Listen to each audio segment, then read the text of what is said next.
এই সাধারণ ভক্তগুলো বুঝতে পারছে না যে আসলে গুরু মানে কি, গুরু কেমন হওয়া উচিত। গুরু, গু শব্দের অর্থ অন্ধকার, রু শব্দের অর্থ আলো। যিনি আমাকে অন্ধকার থেকে আলোতে আনবে তিনি হলো গুরু।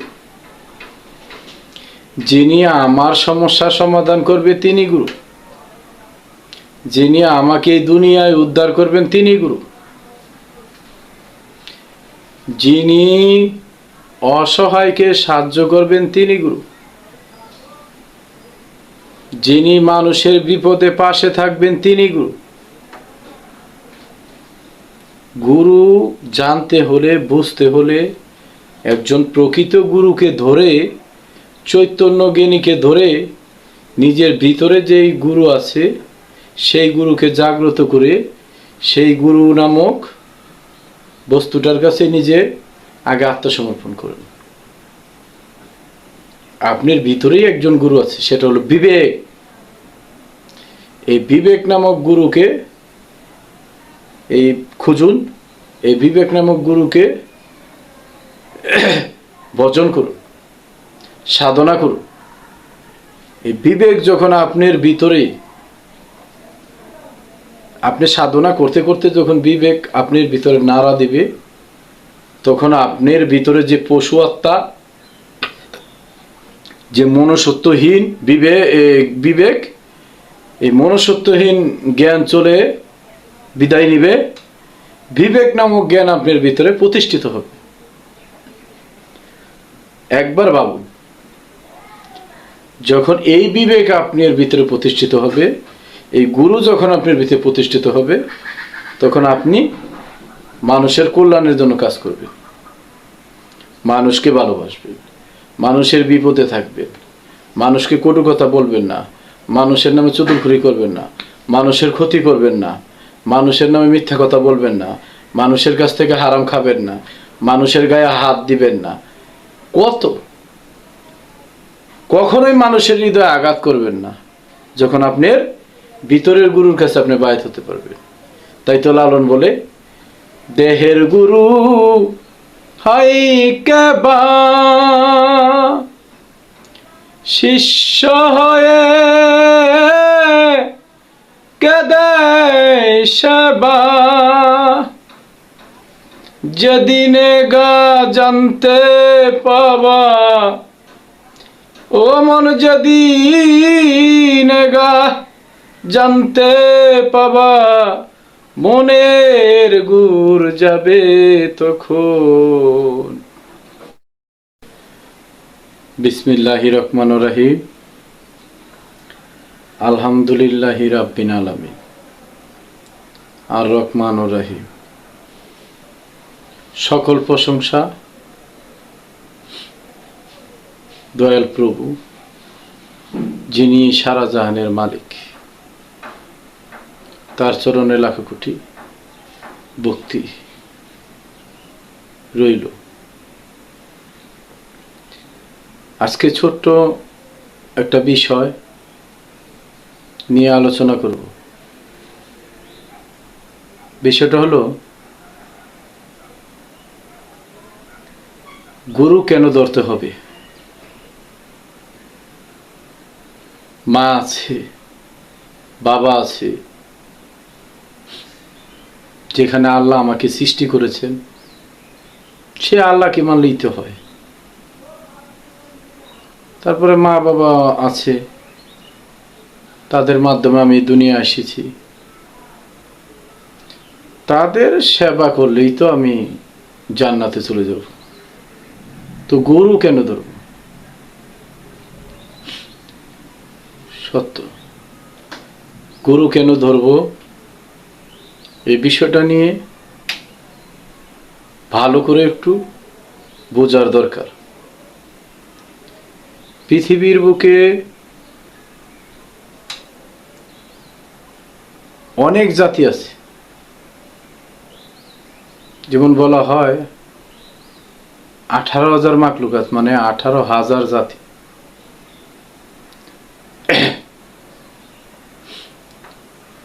সবারই কি গুরুর প্রয়োজন?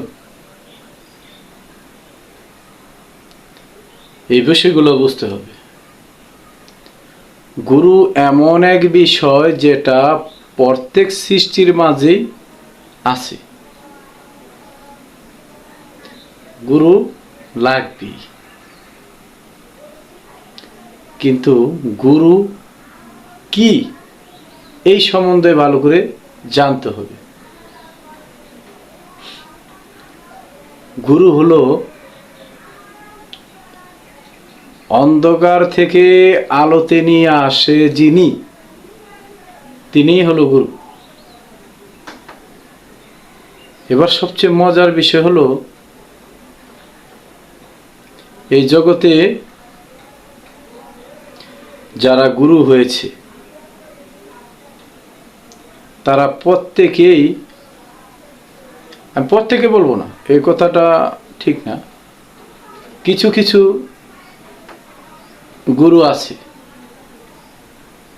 যারা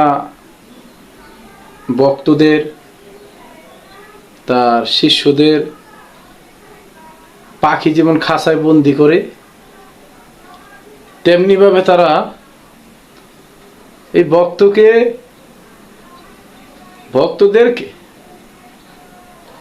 ধর্মের লোভে, ধর্ম নামক ওই দোজক নামক ওই মরার পর এই হবে সেই হবে এইসব দিয়ে কিছু ভয় দেখিয়ে এই ভক্তদেরকেও খাঁচার মাঝে বন্দি করে ফেলেছে। এই যে বন্দি করে রাখা, আমার দাসত্ব করা, আমার স্বার্থের জন্য সাধারণ মানুষকে মুক্তির লোভ দেখিয়ে, মরার পরে এই হবা সেই হবা এই লোভ দেখিয়ে কিছু জ্ঞান দ্বারা মানুষকে এই যে খাঁচার মাঝে বন্দি করে ফেলা, এই ধরনের কিছু কিছু গুরুদের কাছ থেকে মানুষ দূরে সরে যাচ্ছে। কেন সরে যাচ্ছে? তারা নিজের স্বার্থ হাসিল করার জন্য এই ভক্তদেরকে নানান আকারে, নানান বুলাইয়া নিজের দাসত্ব করাচ্ছে। এই সাধারণ ভক্তগুলো বুঝতে পারছে না যে আসলে গুরু মানে কি, গুরু কেমন হওয়া উচিত।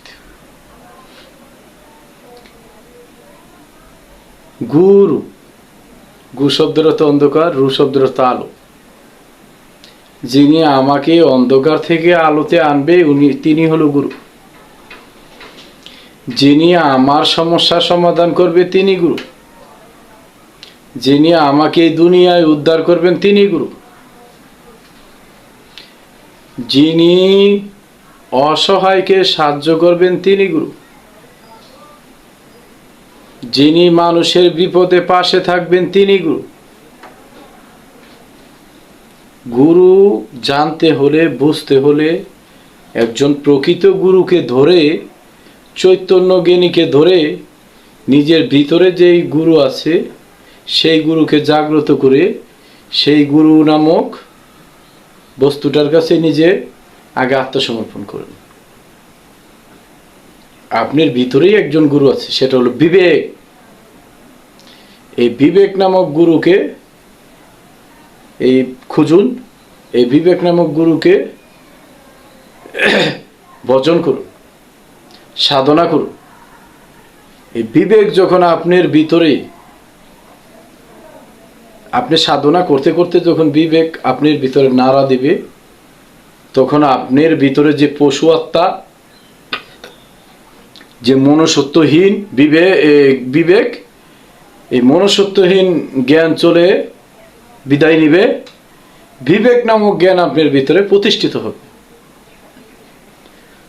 একবার ভাবুন, যখন এই বিবেক আপনার ভিতরে প্রতিষ্ঠিত হবে, এই গুরু যখন আপনার ভিতরে প্রতিষ্ঠিত হবে, তখন আপনি মানুষের কল্যাণের জন্য কাজ করবেন, মানুষকে ভালোবাসবেন, মানুষের বিপদে থাকবেন, মানুষকে কটু কথা বলবেন না, মানুষের নামে চতুরখুরি করবেন না, মানুষের ক্ষতি করবেন না, মানুষের নামে মিথ্যা কথা বলবেন না, মানুষের কাছ থেকে হারাম খাবেন না, মানুষের গায়ে হাত দিবেন না। কত, কখনোই মানুষের হৃদয়ে আঘাত করবেন না। যখন আপনার ভিতরের গুরুর কাছে আপনি বায়াত হতে পারবেন। তাই তো লালন বলে, দেহের গুরু হাই কেবা, শিষ্য হয়ে কেদে সেবা, যেদিনে গা জানতে পাবা, ও মন যেদিনে গা জানতে পাবা, মনের গুর যাবে তখন। তাহলে এই দেহের গুরু হয় কেবা, শিষ্য হয়ে কে দে সেবা, এইখানে ভজন সাধনা আগে করুন। কিন্তু এই ভজন সাধনা জানতে হলে, শিখতে হলে, যিনি এই ভজন সাধন করেছে, আমিত্ব ত্যাগ করে গুরু হয়েছে, লোভ ত্যাগ করে গুরু হয়েছে, মানুষকে খাঁচায় বন্দি করেননি, এমন একজন পরিশুদ্ধ মানুষ, এমন একজন পরিশুদ্ধ জ্ঞানী, এমন একজন বিবেকবান লোকের কাছে আপনার যাওয়া উচিত। হাতে হাত দিলে বায়াত হয়, তাকে অনুসরণ করুন, তাকে ভালোবাসুন। তাহলে এই ভিতরের গুরুকে জানতে হলে বাহিরাগতভাবে একজন গুরুর প্রয়োজন। সেটা হলো সূক্ষ্ম বিবেক, চৈতন্য, মনসত্ব জাগ্রত একজন গুরু। বিবেক যার নাই, তার জ্ঞানের কোনো মূল্য নাই। আমি কোনো পীর মুর্শিদের বিপক্ষে বলছি না, আমি কারো শত্রু না, আমি সঠিকটা বোঝাতে চাচ্ছি। আপনারা যারা গুরু হয়েছেন, আপনারা সঠিক জায়গায় আসুন, গুরুর কি করণীয় সেটা করুন। কে অসহায়, কে জীবনে কষ্ট করছে, তাকে উদ্ধার করুন। কে মানসিকভাবে টর্চার হচ্ছে, তাকে উদ্ধার করুন।